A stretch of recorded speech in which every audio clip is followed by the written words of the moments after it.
Bienvenidos a Crónica de un Católico Perplejo. Estamos al lunes 29 de marzo y aunque vamos terminando el mes de marzo, vamos comenzando la Semana Santa. Empezamos el día de ayer con el Domingo de Ramos y recuerden que normalmente en la tradición de la Iglesia, mientras va avanzando la Cuaresma y mientras vamos entrando a la temporada de Pasión, que fue ya el domingo pasado, y entramos ahora ya a la Semana Santa, normalmente el católico empezamos a hacer un poco más intensa nuestra mortificación, nuestra penitencia. Entonces, si tienen la habilidad, si están de buena salud y lo pueden hacer, les recomendaría que incrementaran un poco más la penitencia, su ayuno que hayan estado practicando durante esta temporada de Cuaresma.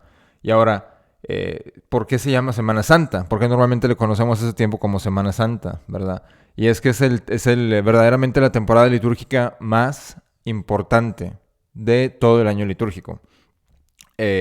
Y como sabemos, cuando empezó la reforma litúrgica, antes de que se cambiara la misa completa, empezaron primero con reformas a la Semana Santa. Sabían que si llegaban a cambiar la Semana Santa, era más fácil eventualmente poder llegar a cambiar la misa. ¿Por qué? La temporada de Semana Santa se consideraba la temporada más antigua de la tradición romana. Entonces, al llegar a poder cambiar la Semana Santa, dijeron, bueno, si podemos cambiar la Semana Santa, significa que podremos cambiar la liturgia. Al poder cambiar la Semana Santa, no hay nada que ya no podamos cambiar. Y eso fue lo que terminó sucediendo, como lo sabemos, y terminamos con la misa nueva. Ahora, existe un poco de confusión porque me han preguntado en capítulos pasados acerca de la diferencia entre el calendario de 1962 y 1954. Y lo que sucedió en resumidas cuentas fue que casi ya al terminar el reinado del Papa Pío XII, empezaron a haber un poco de cambios. Empezó a mandar él que se hicieran unas examinaciones, para una reforma litúrgica de la Semana Santa, y uno de los que estuvo encargados de hacer estas reformas fue nada más y nada menos que Annibale Bugnini, que fue el inventor de la Misa Nueva. Y como sabemos, Annibale Bugnini, nos dicen los que saben, ¿verdad?, que fue exiliado por el Papa Pablo VI por algo mucho peor que ser francmasón. Lo mandó a Irán, y pues normalmente cuando se manda a alguien de la curia o a alguien que está trabajando muy cercanamente con el Papa o con alguien de la curia, que lo mandan fuera de Roma, se considera que como si lo hubieran corrido, porque normalmente ya al estar tan cerca de la iglesia, pues no es común que completamente te manden al retiro, ¿verdad? Sino que les dan un trabajo lejos de Roma. Y eso fue lo que sucedió con Monseñor Annibale Bugnini. Lo mandan lejos de Roma, pero ya no se hizo ningún cambio en lo absoluto a la Misa Nueva. Y esto nos lo relatan en el libro Annibale Bugnini, el reformador de la liturgia, de Yves Chiron. Entonces, hay que tener esto en mente. El mismo señor que inventó la Misa Nueva, también estuvo responsable gravemente por las reformas litúrgicas. Ahora, en el año 1962, el Papa Juan XXIII ya codifica estas experimentaciones del papado de Pío XII en el misal. Y eso es lo que sucede. Por eso tenemos el misal de 1962 y el de 1954. Que fue el 54 es porque es antes de que se empezaran a experimentar con el misal de la Semana Santa. Y pues hay muchísimos más, claro, problemas, ¿verdad? Con el misal del 62, por ejemplo, hay muchísimas vigilias que ya no se que ya no se celebran, ¿verdad? Como la liturgia la vigilia de todos los santos, que en inglés es All Hallows Eve, Halloween, ¿verdad? Y este tipo de fiestas que en el 62 ya se terminan, ¿verdad? También la vigilia creo que la de Pentecostés también se quita, y muchas vigilias, la de San Andrés, etcétera, etcétera, etcétera. Pero bueno, ya para no hablar mucho de eso, yo creo que después de que ya pase la Pascua ya puedo tocar estos temas un poco más. Ahora lo que quiero hacer es leerles la porción aquí del Lunes Santo del año litúrgico de Don Prospero Guranguer, porque pues es una excelente lectura. Y yo creo que nos ayuda mucho espiritualmente estar haciendo ese tipo de lecturas durante la Semana Santa, que es un tiempo pues difícil, pero también de mucha alegría, porque tenemos la oportunidad de hacer un poco de reparación por nuestros pecados, ¿no? Y bueno, y también, como sabemos, antes de empezar, normalmente para los mexicanos, y me imagino que también para el resto de los latinoamericanos, el ser Semana Santa es semana de fiesta. Entonces hagamos también un poco de reparación por aquellos que olvidan la pasión de nuestro Señor Jesucristo, como algunos de nosotros lo pudimos haber hecho en nuestros tiempos, ¿verdad? Hagamos reparación por ellos y oremos por su conversión. Entonces comenzamos. Lunes Santo, año litúrgico de Don Próspero Boulanger. La higuera maldita. Jesús vuelve de nuevo a Jerusalén con sus discípulos muy de mañana. Había partido en ayunas y según el Evangelio, en medio de su camino, sintió hambre. Se acerca el Señor a una higuera, no tiene más que hojas. Queriendo darnos una lección, Jesús maldice a la higuera, que se seca al momento. Entonces anuncia el castigo de aquellos que se contentan con los buenos deseos sin producir frutos de conversión. La alusión a Jerusalén no era menos conminativa. Esta ciudad llena de celo por el culto externo tenía los corazones obcecados y endurecidos. No tardaría mucho en desechar y crucificar al Hijo de Dios, de Abraham, de Isaac y de Jacob. Pasó gran parte del día en el templo, donde Jesús discutió largamente con los príncipes de los sacerdotes y los ancianos del pueblo. Hablaba con una vehemencia inusitada y deshacía sus preguntas insidiosas. Véanse los capítulos 21, 22 y 23 en que San Mateo pone de relieve la vehemencia de sus discursos, en los que apostrofa con una energía creciente el crimen de su infidelidad y la terrible venganza que llevará consigo. Finalmente Jesús salió del templo y se dirigió a Betanía. Habiendo llegado al monte de los olivos, desde donde se dominaba la ciudad, se sentó un momento. Sus discípulos aprovecharon este descanso para preguntarle en qué tiempo tendrían lugar los castigos que acababa de predecir contra el templo. Entonces Jesús, viendo en globo profético los desastres de Jerusalén y las calamidades del fin del mundo, pues la primera de estas desgracias es la figura de la segunda, anunció que sucedería cuando el pecado hubiese llegado a su colmo.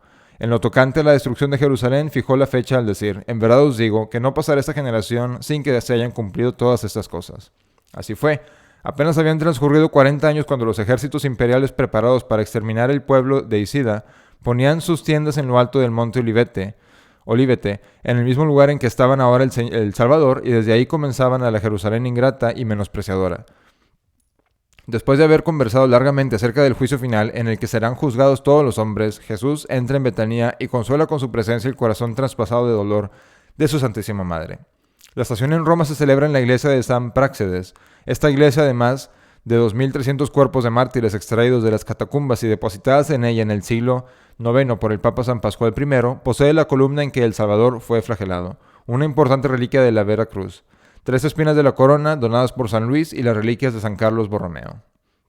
Las palabras del introito están tomadas del Salmo 34. Cristo invoca por boca del profeta del auxilio de su Padre contra los enemigos que le acechan por todas partes.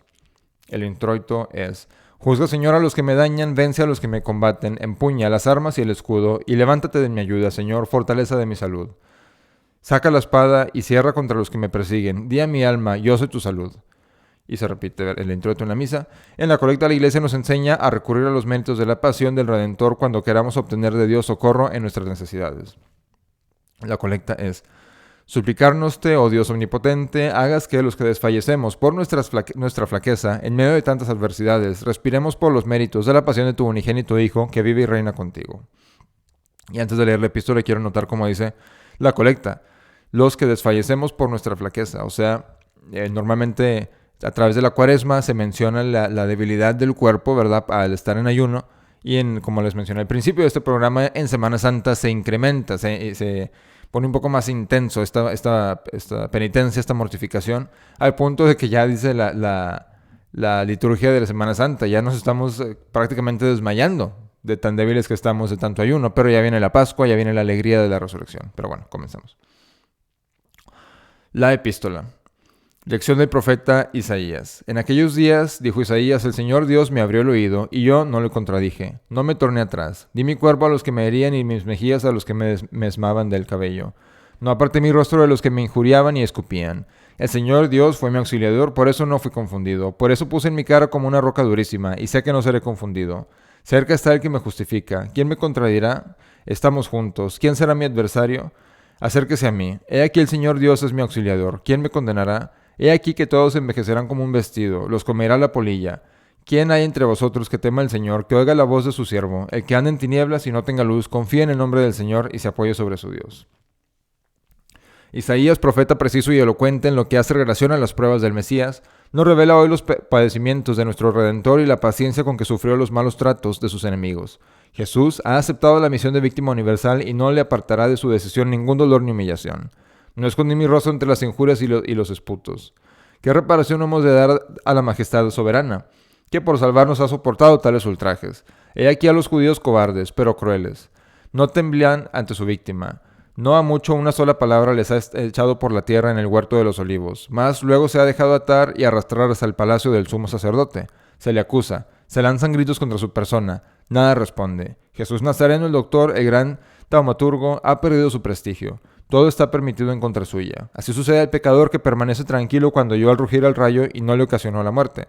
Con todos los ángeles se anondaban ante tan augusta faz, desfigurada y ultrajada por esos miserables. Prosternémonos con ellos y pidamos perdón porque nuestros pecados fueron la causa del martirio de esta víctima divina.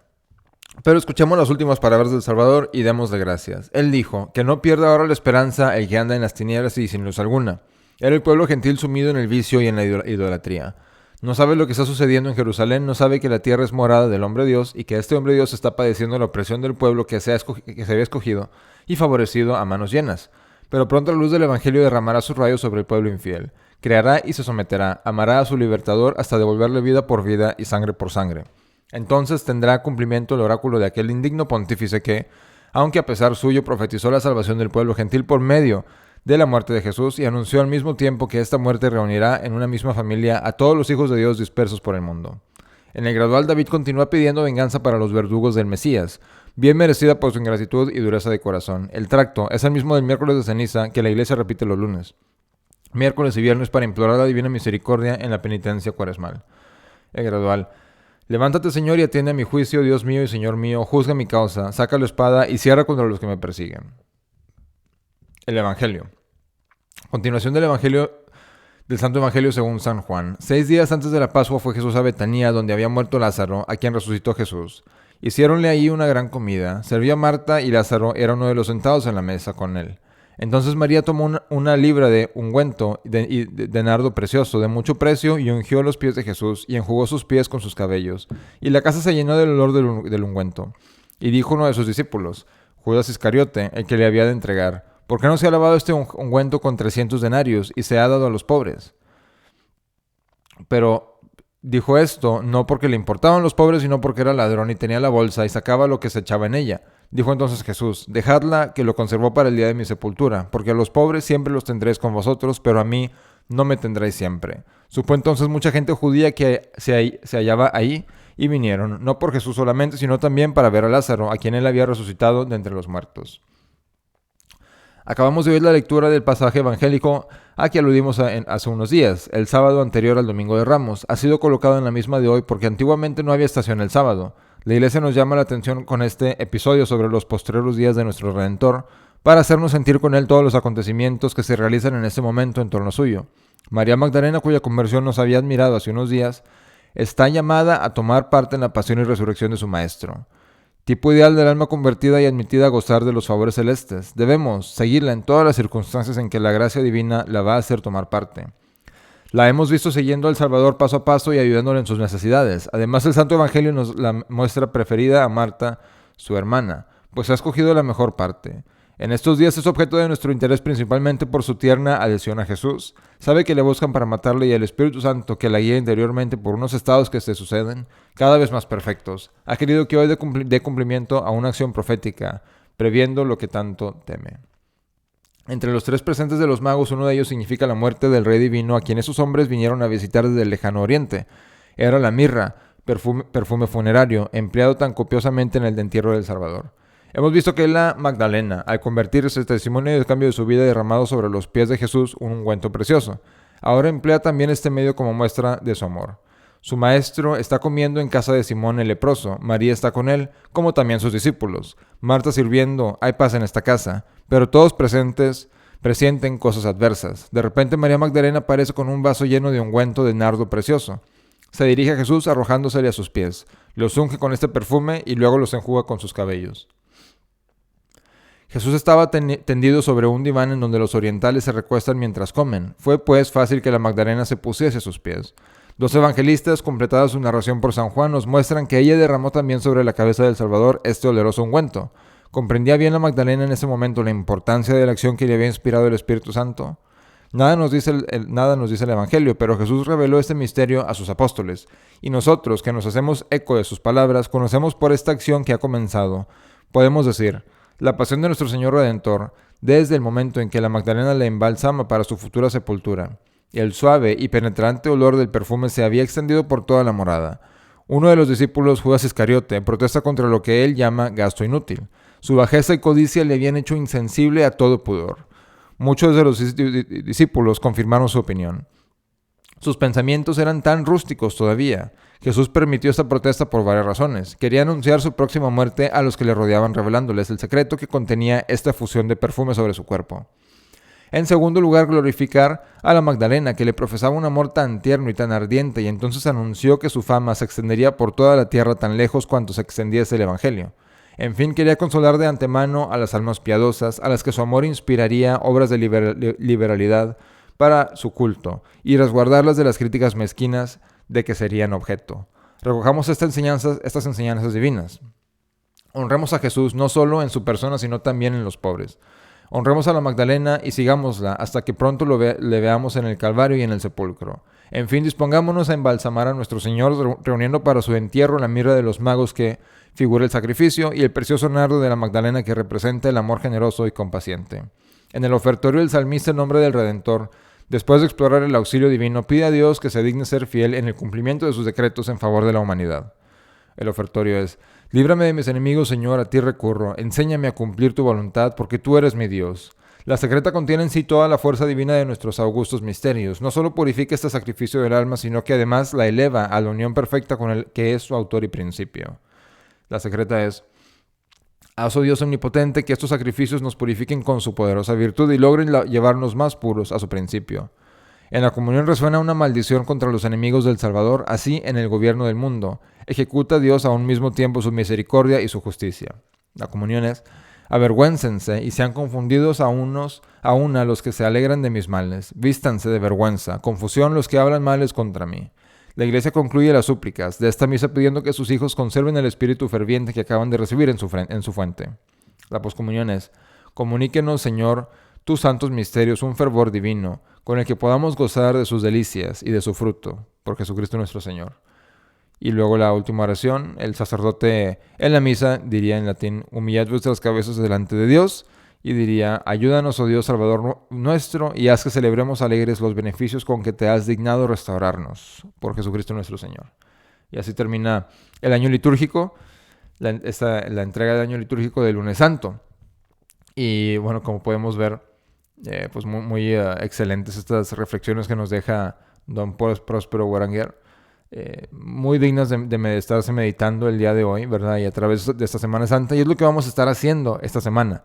Los episodios, que espero traerles todos los días, van a estar hablando acerca del año litúrgico y de cómo podemos vivir con más fervor esta temporada que es tan importante, la temporada más sagrada litúrgicamente hablando, ¿verdad? Entonces, bueno, así llegamos al final del programa del día de hoy. Espero tengan una excelente Semana Santa, que la disfruten mucho espiritualmente en el sentido de la penitencia y que le puedan sacar muchísimo provecho. Viva Cristo Rey y Ave María.